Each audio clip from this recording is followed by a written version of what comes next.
pembagian atau share materi dari guru tertentu kepada semua guru yang lain mengenai apa yang dia dapatkan atau ilmu-ilmu yang dia pahami. Nah, pada siang hari ini khusus kita Wisma Fasari mengikuti CGP yang ke-11 sehingga beliau memiliki satu program untuk menjadi guru penggerak dengan memberikan salah satunya yaitu diseminasi kepada kita semuanya. Nah, sehingga terkhusus hari ini materi yang akan disampaikan kepada kita adalah mengenai budaya positif. Dan ini sangat baik sekali bagi kita. Kenapa? Karena selama ini kita mungkin masih bingung bagaimana cara memberikan pendisiplinan kepada para siswa kita. Mungkin dengan cara fisik dan lain-lain masih kita jalankan. Tetapi ke depannya kita akan bisa memberikan satu budaya positif, di mana disiplin positif itu yang bisa berdampak baik bagi siswa tanpa kita memberikan dukungan fisik. Nah, seperti itu. Nah, untuk lebih lanjutnya nanti kita langsung saja mengundang guru calon penggerak kita Wisma Fasari untuk memberikan materi kepada kita. Karena kita bisa ada pertanyaan boleh kita bisa pahami, ada yang kita tanyakan kalau tidak jelas, sehingga bisa kita terapkan nanti dalam pembelajaran dan proses kita yang ada di sekolah. Baik, ini saja. Terima kasih Miss Nata. Selamat siang menjelang sore, teman-teman. Siang sore. Ya, saya mau memperkenalkan diri saya sebagai Miss Nova dari CGP calon guru penggerak angkatan 11 dari sekolah kita. Nah, pada kesempatan kali ini seperti yang dibilang sama Osa Sofia, saya akan membagikan apa yang sudah saya dapatkan selama mengikuti kegiatan guru penggerak dari bulan Juli lalu sampai sekarang. Gitu. Jadi ini sifatnya hanya membagikan, bukan mau mengajari. Gitu. Jadi sifatnya sharing sih Bapak Ibu sekalian. Yang pertama saya mau mengucapkan terima kasih yang banyak, terutama untuk kepala sekolah kita bersama, Osa Sylvia. Sampai detik ini saya merasa banyak sekali dukungan yang datang dari beliau. Contohnya yang ini, beliau berhasil mengkoordinir teman-teman sekalian untuk datang di sini, dan saya juga pasti berterima kasih untuk teman-teman di sini. Saya sangat sadar bahwa kita semua punya banyak sekali tupoksi tanggung jawab masing-masing yang harus dikerjakan. Tapi dari kesibukan Bapak Ibu sekalian, Bapak Ibu hadir di sini untuk mendukung kegiatan ini, dan saya mengapresiasi hal tersebut. Tepuk tangan dulu untuk diri sendiri. Terima kasih. Oke, seperti yang Bapak Ibu bisa lihat di slide saya, hari ini saya akan membagikan materi mengenai budaya positif. Jadi selama mengikuti calon guru penggerak ini, di dalam modul 1 itu ada 4 bab gitu lah ya, atau 4 chapters. Nah, ini adalah chapters yang terakhir. Kalau sebelum-sebelumnya tuh saya belajar mengenai pendidikan sesuai dengan pemikiran Bapak Pendidikan Nasional kita, Bapak Kimeja Dewantara. Lalu saya juga belajar mengenai nilai dan juga peran guru penggerak. Lalu saya belajar mengenai visi guru penggerak. Lalu yang terakhir adalah tentang budaya positif. Nah, sebelum masuk lebih jauh, kita akan mengadakan ISBK ini untuk buat kita lebih fresh aja gitu ya. Nah, yang ini pertanyaan pertama. Coba Bapak Ibu tebak, dari baju ini bukan baju saya ya Bapak Ibu ya. Walaupun baju saya ada beberapa dikit nih. Kira-kira berapa jumlah total lubang pada kaos yang di sini? Nah, 8. Coba kenapa yang jumlahnya 6 besar? Di sini 1, 2, 3, 4, 5, 6 gitu ya. Kalau ke selingkar, kenapa 8 di selingkar? Karena bolongnya tembus. Oh iya, benar sekali. Ini yang mungkin kayak baju saya yang bolong di selingkar, di sini 8 ya, tembus gitu. Benar sekali kok. Di atas sekali ya juga eksternya. Tapi nggak apa-apa, ini kita cuma ambil aja.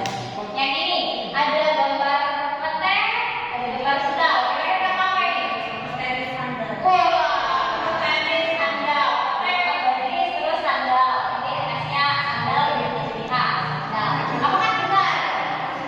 Tapi sayang kali ini tidak ada hadiahnya ya. Oke, petani sandal.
memiliki karakter-karakter yang baik agar mencapai keselamatan dan kebahagiaan sebagai individu atau masyarakat. Budaya ini dapat dikondisikan atau dibuat sedemikian rupa agar mendukung karakter baik anak, didik, dan warga sekolah. Upaya pengkondisian budaya positif dilakukan berdasarkan prinsip Among, yaitu ing Karso Sungkuwono, ing Madia Mangkarso, Tutmuri Handayani, yang dilakukan oleh pendidik. Nah, maksudnya adalah budaya positif ini kita tahu bahwa sekolah adalah tempat di mana anak-anak bisa bertumbuh gitu. Sebenarnya dimanapun bisa anak-anak tumbuh ya, karena ada quote yang bilang bahwa jadikanlah semua tempat itu sekolah dan jadikanlah semua orang itu guru gitu. Tapi kenapa kita mau highlight sekolah? Karena memang tujuannya bagaimana membuat anak yang awalnya tidak tahu jadi tahu gitu. Kita mau buat karakter anak yang mungkin awalnya melenceng jadi sesuai dengan kodratnya yang baik. Kita mau usahakan ini, dan salah satunya adalah pengkondisian anak-anak dalam budaya positif yang sekolah kita sudah buat atau akan kita perbaiki ke depannya. Dan di dalam slide saya ini nanti ada beberapa poin seperti yang Bapak Ibu bisa lihat. Saya akan membagikan mengenai perubahan paradigma, disiplin positif, nilai-nilai kebajikan, motivasi perilaku manusia, kebutuhan dasar manusia, posisi kontrol guru, keyakinan kelas dan segitiga restitusi. Baiklah. Nah, yang pertama ini bisa dulu dibaca slide-nya Bapak Ibu.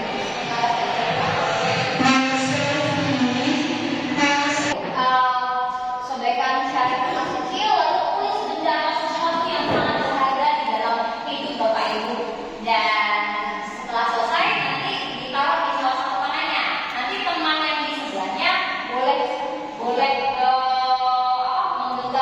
Jadi dicoba membuka tangan temannya tadi gitu. Coba saling satu sama lain. Ya. Nah, lihat ini teman Anda, dia akan mencoba dengan sopan Anda dengan berbagai cara untuk meminta Anda memberikan benda tersebut. Dia bisa membujuk, mengancam, menghardik, merayu, menyuap, apa saja agar dapat membuka kepala Anda. Jadi tulis dulu Bapak Ibu, benda yang menurut Bapak Ibu sangat penting dalam hidup. Bisa benda ya? Ya, benda. Taruh suami ya. Ya nggak apa-apa kalau takut suami dia, nggak apa-apa. Saya jangan ya deh ya. Bener ya? Nah, boleh cari partner gitu.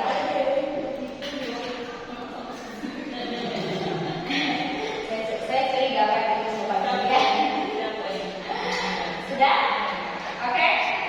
Oke, saya sekarang Bu Rina sama iya, Ibu Putri berarti. Ya, yang laki-laki mungkin sama laki-laki aja ya. Iya, boleh Bu Susi sama Miss Rina mungkin. Oh ini ya. Pusat. Gimana ya? Mau kondisi aja. Nah, kata tiga, untuk teman-teman yang baru datang, silakan tulis satu benda yang paling berharga di dalam hidup. Benda.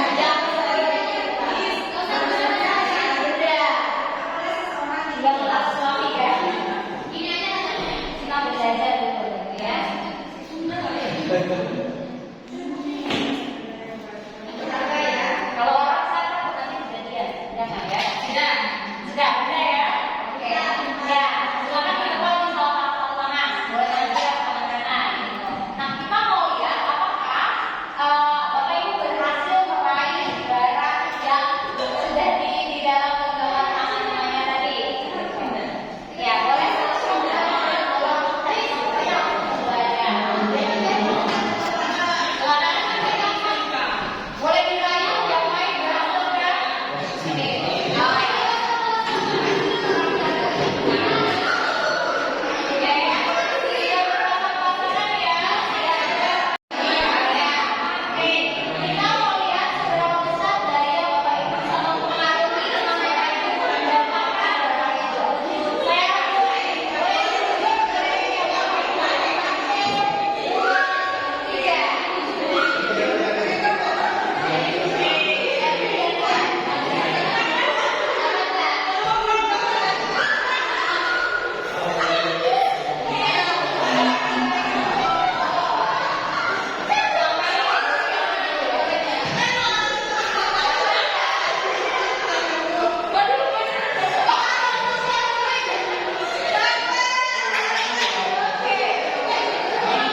demikian.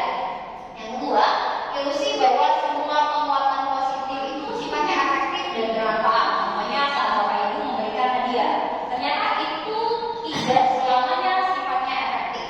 Nanti ada alasannya kenapa. Lalu nomor tiga, ilusi bahwa kritik dan membuat orang merasa bersalah dapat menguatkan karakter. Nah ini mungkin bisa berjalan kalau misalnya kita ketemu sama karakter peserta didik yang cocok. Tapi saat kita ketemu dengan karakter peserta didik yang minder, gitu, penuh dengan rasa bersalah, selalu merasa hidupnya kekurangan, dia bukan tumbuh menjadi peserta didik yang berkembang, justru hidupnya akan penuh dengan penyesalan. Lalu yang keempat, ilusi bahwa orang dewasa memiliki hak untuk memaksa. Ini kita selalu berpikir bahwa guru adalah entitas atau identiti yang punya kontrol penuh dengan peserta didik, padahal tidak demikian. Lanjut, ini yang saya bilang tadi, boleh dibaca sebentar. Nah, pada dasarnya kita tidak dapat memaksa murid untuk berbuat sesuatu kalau murid tersebut memilih untuk tidak melakukannya. Sama ketika halnya kita suruh si A untuk mengerjakan tugas, tapi dia memilih tidak mengerjakan karena sebenarnya dia sadar saya yang punya kontrol sendiri atas diri saya sekarang ini. Walaupun tampaknya guru sedang mengontrol perilaku murid, hal demikian terjadi karena murid tersebut sebenarnya sedang mengizinkan dirinya dikontrol. Nah, saat itu bentuk kontrol guru menjadi kebutuhan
doing something bad atau dia kayak melakukan sesuatu yang buruk, kita pasti selalu judge ini anaknya, kamu tuh selalu salah terus, kamu tuh selalu salah terus.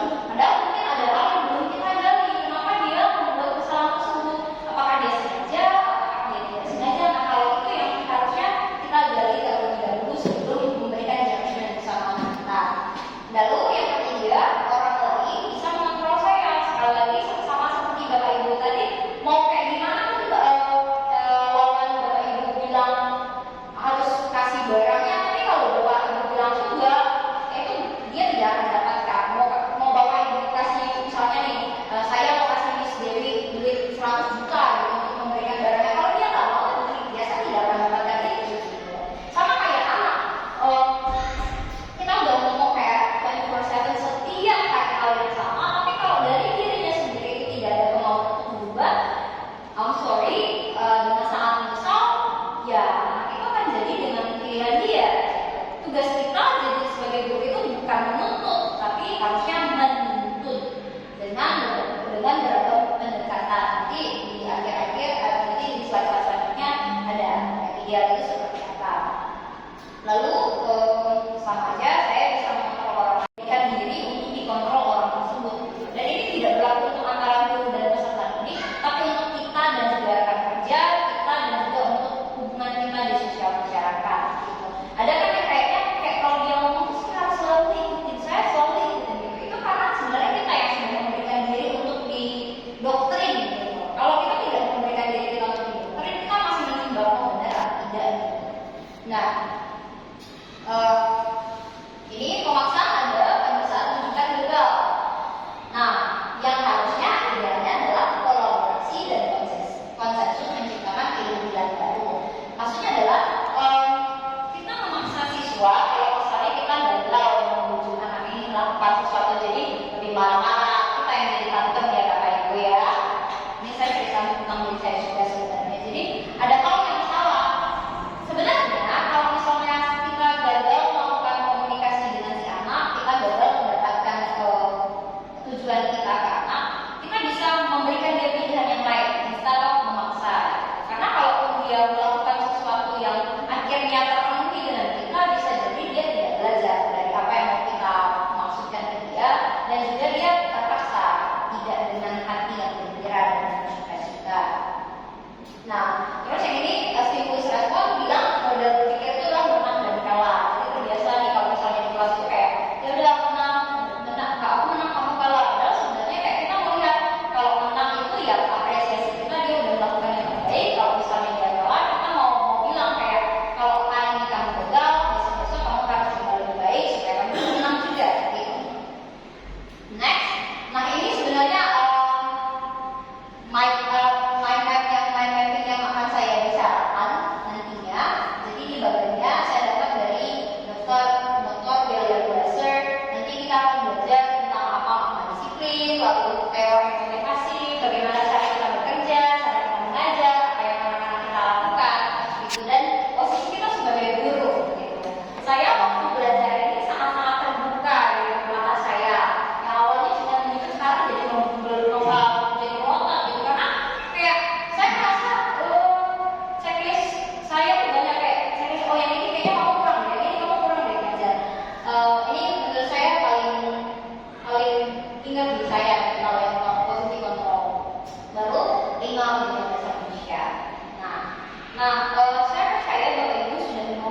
dari kita harus warnanya hitam.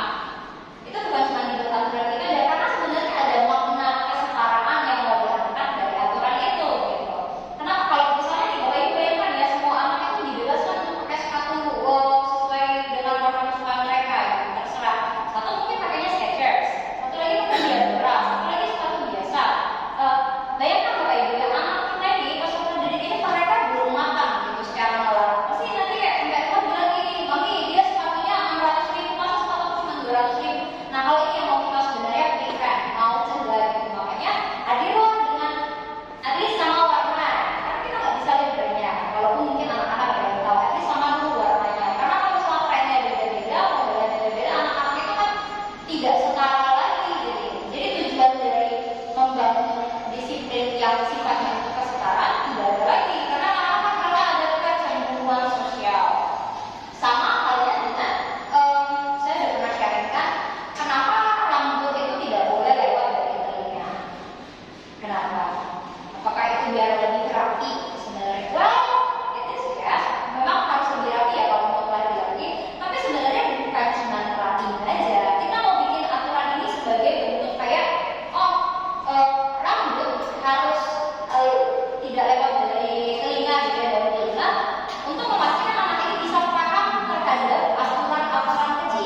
keluar masuk jam kelas dia udah diajarin, tapi dia bisa kayak mengontrol diri, aku mau belajar gitu. Itu yang mau kita coba pupuk lah di dalam anak diri kita. Dan yang ketiga, disiplin positif membuat murid menyadari berdasarkan motivasi internal, bukan karena motivasi eksternal, yaitu menghindari hukuman atau untuk mendapatkan pujian. Pada ujungnya kita sesuai dengan standar nasional pendidikan, kita sama-sama bekerja sama mau shape, mau membentuk karakter anak sesuai dengan profil Pancasila. Ada 6, ya beriman, bertakwa, mandiri, bernalar kritis, berkebinekaan global, bergotong royong dan kreatif. Ya, sebelumnya Bapak Ibu boleh ikut dulu ya. Dulu ya.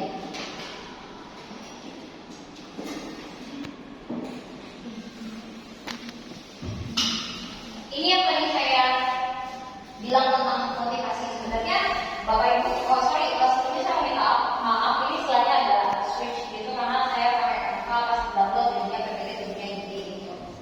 Tentu saja untuk semua manusia. Jadi ada 3 hal penting. Yang pertama, kita melakukan sesuatu hal yang baik karena kita dalam posisi untuk menghindari ketidaknyamanan atau hukuman.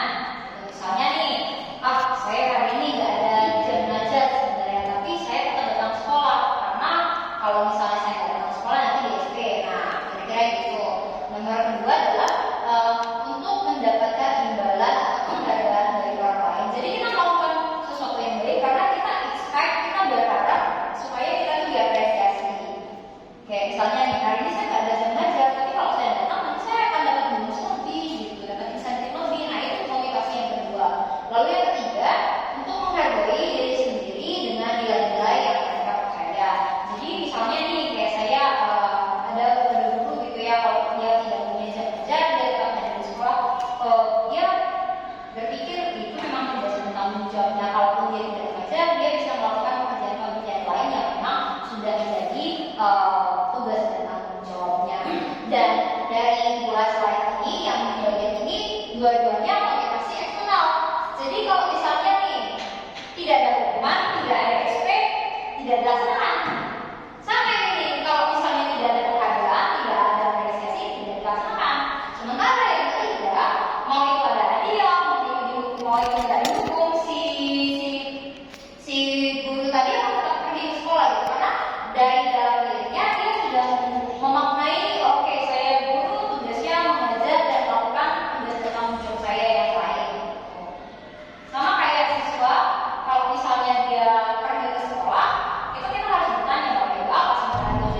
ya memang Bapak Ibu memaknai bahwa saat saya memutuskan untuk menjadi seorang guru berarti ada tanggung jawab lain yang datang selain mengajar, yaitu mengerjakan fungsi yang lain.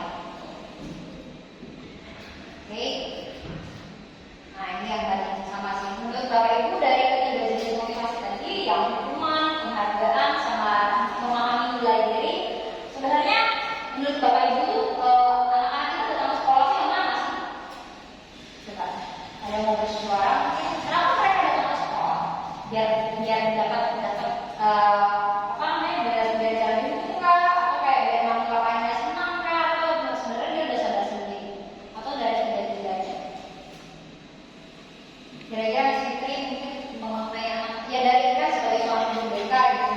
Kira-kira mereka datang ke sekolah itu tujuannya apa gitu sih dari misi yang tadi ada? Dari misi yang tadi ada. Ada yang dari motivasi orang tuanya tadi. Benar ya sih ya. Ya. Itu. Pokoknya kamu harus sekolah. Ada yang ingin malas, kamu ingin dapat pembelajaran. Iya. Oh iya Bu ya, kalau misalnya nggak sekolah nggak ada dapat jajan ya. Saya zaman dulu, saya juga ya. Ya tapi kan maksudnya itu jadi pembelajaran gitu. Sebenarnya kayak kita ke sekolah tuh bukan cuma karena dia dapat jajan, biar jangan dimarahin lagi, tapi ada nilai yang akan kita apa namanya mau capai kan. Ini kalau dia sekolah dia kan banyak dapat pengkondisian untuk membentuk dirinya, dapat ilmu, ketemu sama bisnis dan circle yang ganteng gitu kan, itu harus diingatkan ya Bapak Ibu ya. Guru mami kan sakit. Ya, kita sudah sama Allah. Oke, nah ini katanya merdeka gitu ya. Merdeka menurut Ki Hajar Dewantara, merdeka itu artinya tidak hanya terlepas dari perintah, akan tetapi juga cakap untuk memerintah diri sendiri. Jadi di sini adalah saya percaya Bapak Ibu punya hak penuh atas diri Bapak Ibu, sama seperti anak didik kita, mereka punya hak penuh atas diri mereka, apa yang harus mereka lakukan sama ibu mereka. Tugas kita adalah menuntut, bukan menuntut, karena kalau menuntut itu sifatnya pemaksaan, tidak ada kebahagiaan di dalamnya. Karena sebenarnya tujuan pendidikan yang mau dicapai sama kita adalah membawa anak ini kepada keselamatan dan juga kebahagiaan yang setinggi-tingginya, itu berdasarkan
Bapak Ibu dari kelas yang lain boleh dibantu kalau misalnya merasa ide ini bisa langsung diterapkan gitu, sooner or later.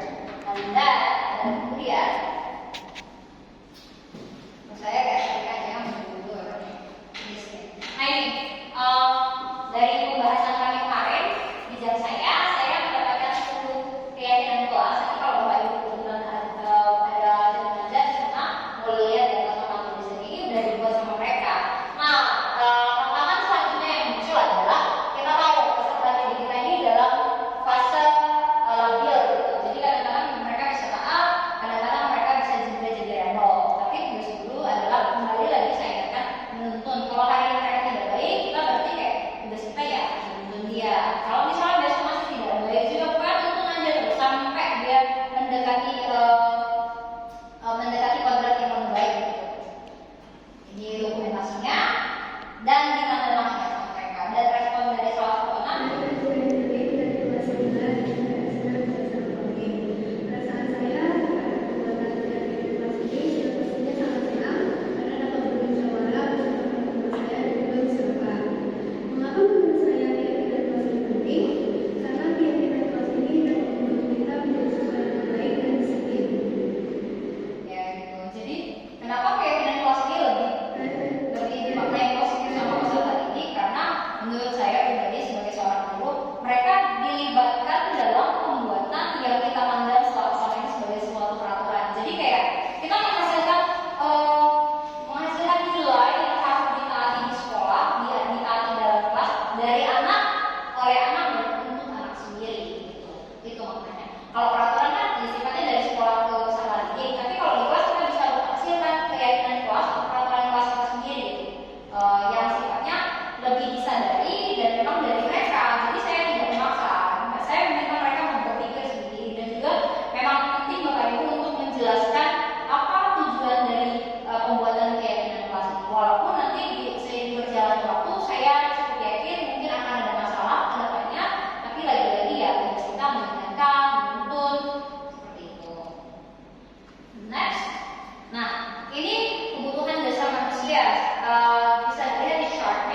saya karena ini penuh dengan refleksi di saya. Ada 5 posisi kontrol guru dalam kelas. Pertama, menghukum. Yang kedua, membuat merasa bersalah. Yang ketiga, teman. Yang keempat, memantau. Yang kelima, manajer. Nah, kalau dilihat makna harfiah, kira-kira Rizal dalam hati aja Bapak Ibu bisa jadi juga seperti apa? Apakah kadang-kadang menjadi menghukum, kadang-kadang membuat merasa bersalah, kadang-kadang menjadi teman, kadang-kadang menjadi memantau, kadang-kadang menjadi manajer. Oh, ini sebentar ya. Ini agak lima posisi kontrol itu dalam menerapkan disiplin.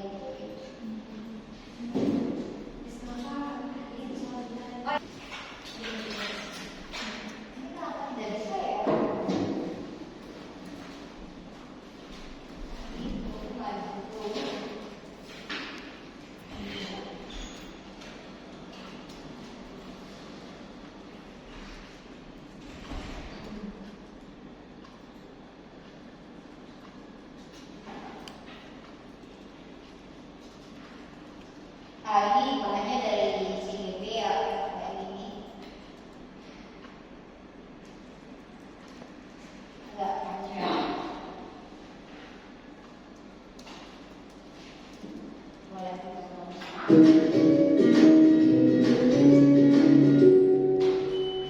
Salam bahagia Ibu dan Bapak Guru hebat.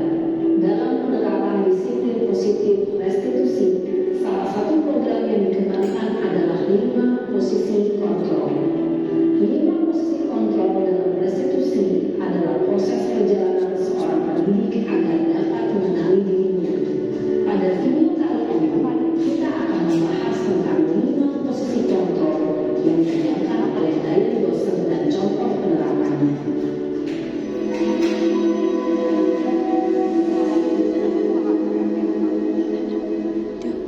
5 posisi kontrol itu adalah 1. Posisi penghukum. 2. Posisi pembuat merasa bersalah. 3. Posisi teman.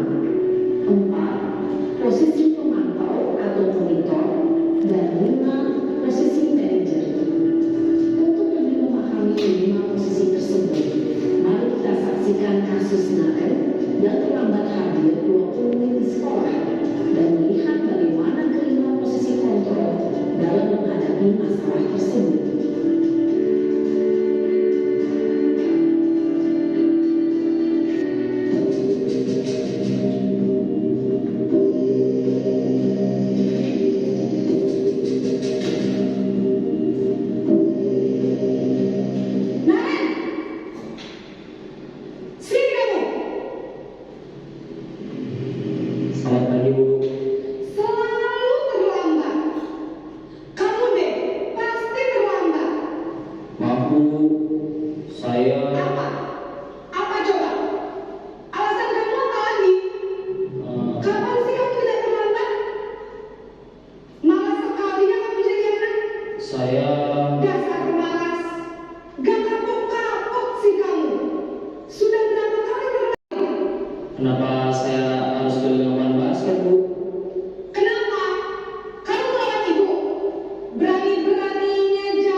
Maaf ya Bu, maaf sekali.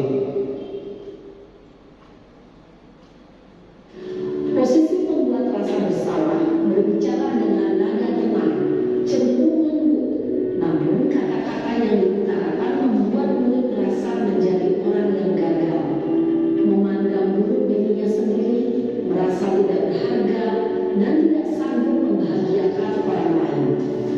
Ketika murid mengambil posisi pembuat rasa bersalah, murid akan menganggap dirinya yang bersalah dan ia akan menyimpan emosi negatif tersebut di dalam dirinya.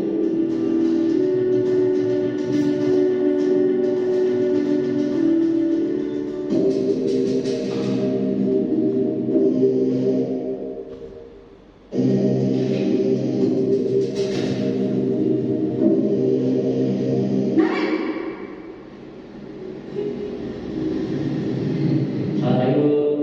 Wah, sudah jam berapa ini, Nak? Terlambat lagi ya saya. Iya Bu, habis ibu saya belum bangunkan saya Bu. Kamu malah menyalahkan ibu kamu. Kamu bukan anak yang paling kencang. Kok terlambat sih? Iya Bu, saya memang belum bangun tadi. Jadi biar usaha kencang tetap gak kencang Bu. Ya sudah sana. Nanti lain kali larinya lebih kencang lagi ya. Biar gak terlambat lagi. Bikin seneng ibu. Demi ibu. Bisa kan? Bisa Bu. Ya sudah sana ke sekolah. Ibu beresin urusan absen kamu. Kamu ini ada-ada saja. Dalam posisi teman, guru berbicara dengan nada suara ramah, akrab, cenderung bersenda gurau untuk menjaga suasana tetap santai. Murid akan merasa senang, aman, dan akrab dengan guru. Identitas yang tercipta adalah identitas sukses atau berhasil. Namun, perlu diingat, karena ini masih dorongan eksternal, maka ada faktor ketergantungan dan murid kepada orang tertentu.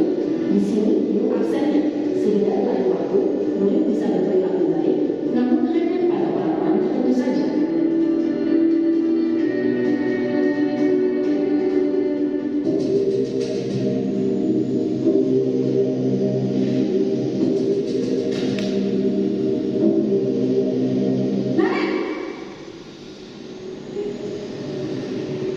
Selamat pagi Bu.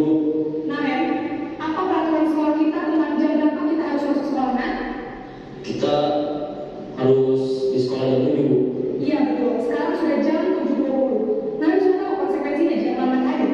Paham Bu, saya harus tinggal kelas pas jam istirahat selama 20 menit. Iya benar, konsekuensinya demikian. Jadi nanti jam 9.30 pas istirahat, kamu harus tinggal di kelas, kerjakan tugas tambahan untuk ketertinggalan kamu, ya? Baik Bu. Posisi pemantau mengandalkan penghitungan atau data untuk mengontrol murid. Guru mengarahkan murid berdasarkan peraturan dan konsekuensi. Seorang pemantau menunjukkan bahasa tubuh dan ekspresi wajah yang datar dan cenderung formal.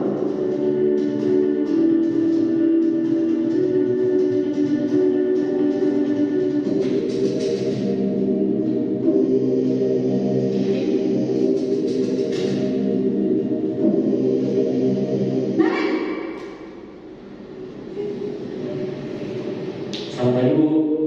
Selamat pagi, Naren. Maaf Bu, saya terlambat. Iya, sekolah masuknya jam 7, sekarang sudah jam 7.20. Jadi sekarang bagaimana ya, Naren? Maaf Bu, saya lupa salah saya semalam. Baiklah, menurut kamu, keyakinan sekolah yang mana yang perlu kamu tingkatkan? Menghargai diri sendiri dan orang lain mungkin ya Bu. Setuju. Jadi, apakah Naren meyakini prinsip saling menghormati tersebut? Iya Bu, saya meyakinnya. Apakah Naren bersedia memperbaiki masalah keterlambatan ini? Bersedia Bu. Bagaimana kalau akan memperbaiki masalah keterlambatan ini? Saya akan coba untuk tidak lupa menyetel alarm saya Bu. Baik, kalau Naren mau menyetel alarm di rumah, ada orang yang kira-kira bisa bantu mengingatkan tidak? Ada Bu, kakak saya, Kak Emma. Ada lagi selain Kak Emma? Selain Kak Emma, ada ibu saya. Baik, jadi yang mengingatkan Naren adalah Kak Emma dan ibu kamu ya? Kira-kira akan mulai set alarm kapan, Naren? Setelah pulang sekolah, akan segera saya lakukan. Baik, jadi Naren akan setel alarm untuk bangun besok pagi dan akan diingatkan oleh kakak dan ibu dan Naren ya? Ada lagi yang mungkin perlu dilakukan, Naren? Agar tidak terlambat bangun lagi. Tidak ada Bu. Baik, Naren. Terima kasih untuk kerjasama kamu.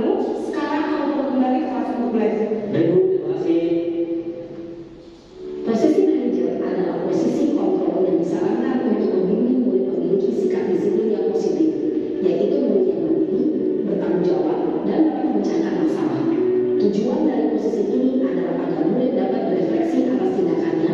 Guru akan lebih tulus memberikan pertanyaan-pertanyaan bermakna, sehingga membuat murid dapat belajar dari kesalahannya dan mencari sebuah solusi untuk menyelesaikannya. Ibu dan Bapak Guru Hera, setelah mengamati adegan kelima posisi kontrol tadi, kira-kira posisi mana yang paling ideal? Posisi mana yang dapat menunjang motivasi intensif murid? Ya, tentu posisi manajer.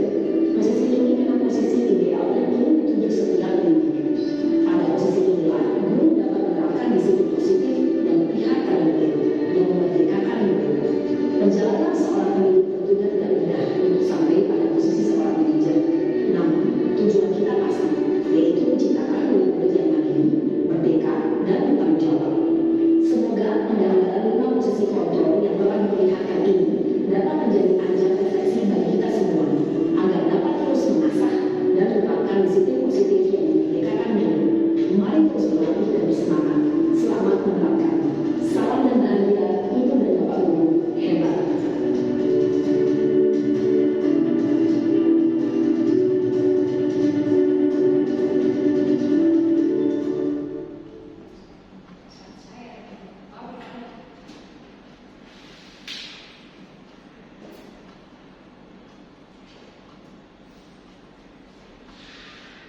trauma sekolah applicable juga masih bisa diterapkan.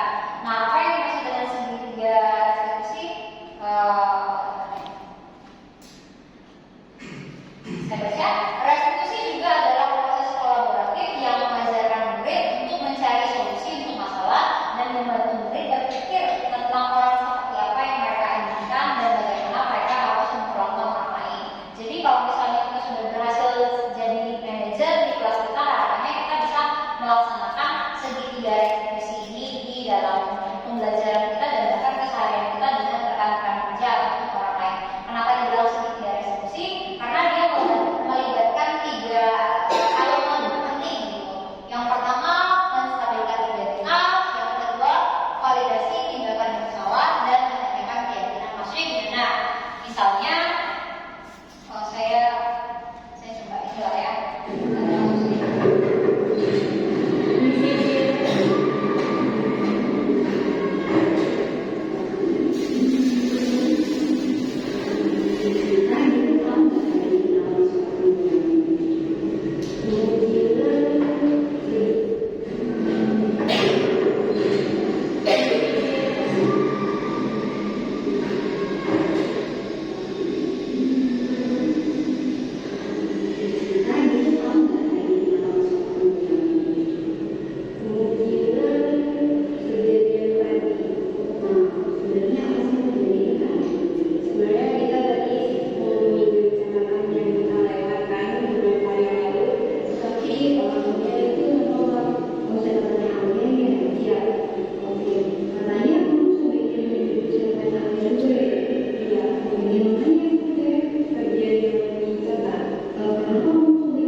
dan juga emosi kita sudah paham bahwa kita meluapkan emosi selalu pergi pembiayaan kesal dan urusan orang lain. Jadi ada dua keyakinan yang jelas kita ya, kesempatan dan juga kemudian dari orang lain. Dan kalau kita sudah tahu seperti itu, kira-kira apa ya yang bisa kita perbuat untuk memperbaiki masalah ini? Kita akan menggantikan lingkungan dan kita pada waktu itu yang akan terjadi lagi. Berarti besok kita harus lebih sabar ya, supaya emosinya bisa terkontrol. Jadi tidak merugikan kita ataupun tidak merugikan orang lain. Apakah kita bersedia kalau nanti besok akan menggunakan sama anda juga waktu kita sekali solusinya kita sudah terus menyelesaikan. Kalau kita akan memperbaiki sebelum kita orang lain dan juga menjadi kemudian ya. Kalau begitu kita baru kelas yang lagi.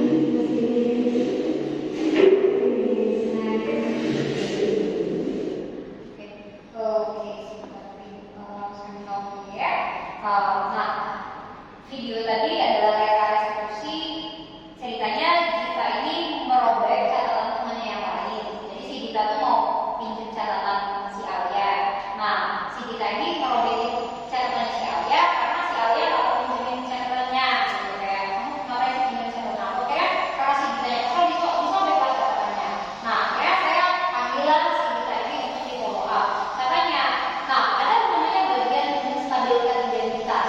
Pada bagian itu nanti Bapak Ibu bisa kayak tanya masalahnya apa dan kita harus memaknai, kita harus memvalidasi perasaannya gitu kan. Kayak saya tahu nih si Gita ini lagi kesal, masa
inilah bagian refleksi dari saya.